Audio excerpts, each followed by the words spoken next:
Assalamualaikum warahmatullahi wabarakatuh. Perkenalkan, nama saya Kenta, saya dari kelas 12 IPS 2. Di video kali ini saya akan menjelaskan tentang respon internasional terhadap proklamasi kemerdekaan Indonesia.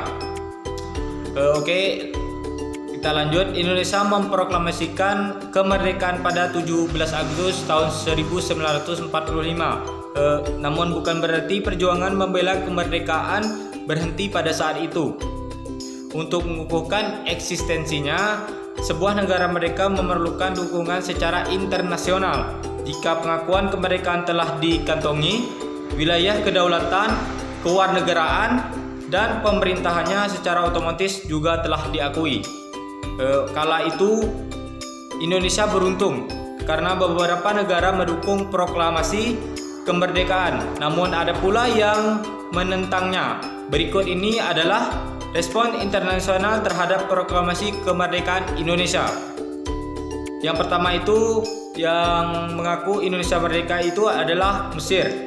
Melansir dari situs resmi Kementerian Luar Negeri, Mesir merupakan negara Arab pertama yang mengakui kemerdekaan Indonesia pada 22 Maret 1946. Mesir juga mendorong agar negara-negara anggota Liga Arab melakukan hal yang sama. Terlebih Liga Arab mendukung perjuangan dekolonisasi yang dilakukan bangsa-bangsa mayoritas Muslim. Selain itu, hubungan negara-negara Arab dengan Indonesia juga telah terjalin sejak lama. Oleh sebab itu, kabar kemerdekaan Indonesia menuai simpati dari rakyat Mesir. Mengutip buku 100 tahun Agus Salim, Muhammad Abdul Mun'im, Konsul Jenderal Mesir di Mumbai, bahkan ditugaskan datang ke Yogyakarta pada Maret 1947. Ia bertugas untuk membawa pesan dari Liga Arab yang mendukung kemerdekaan Indonesia. Yang kedua itu, pengakuan dari India. India merupakan salah satu sahabat Indonesia. Keduanya sama-sama paham sulitnya hidup di bawah belenggu kolonialisme selama berabad-abad. Oleh sebab itu, kedua bangsa ini saling bekerja sama. Pada 1946, Indonesia mengirim bantuan sebesar 500.000 ton beras kepada India yang saat itu sedang mengalami krisis pangan akibat penjajahan Inggris. India membalas kebaikan hati rakyat Indonesia dengan turut menyuarakan perjuangan kemerdekaan bangsa Indonesia. Ketika Belanda melakukan agresi militer, India merupakan salah satu negara yang mengutuk tindakan tersebut. Yang ketiga itu adalah dukungan dari Australia.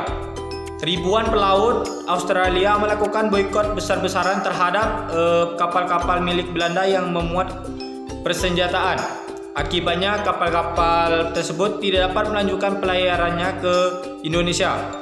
Peristiwa ini dinamai dengan Black Armada.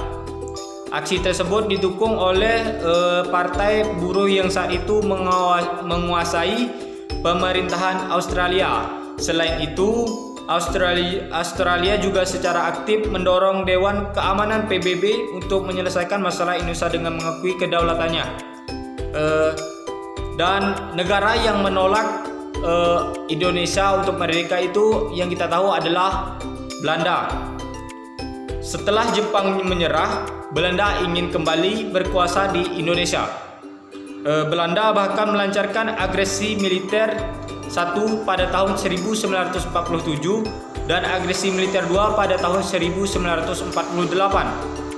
Berbagai upaya damai dengan jalan perundingan dilakukan, mulai dari perjanjian Linggarjati pada tahun 1946, perjanjian Renville pada 1948, perjanjian Roem-Royen pada 1949, hingga konferensi Meja Bundar pada tahun 1949. Belanda akhirnya baru mengakui kedaulatan rakyat Indonesia berkat resolusi konferensi Meja Bundar tahun 1949.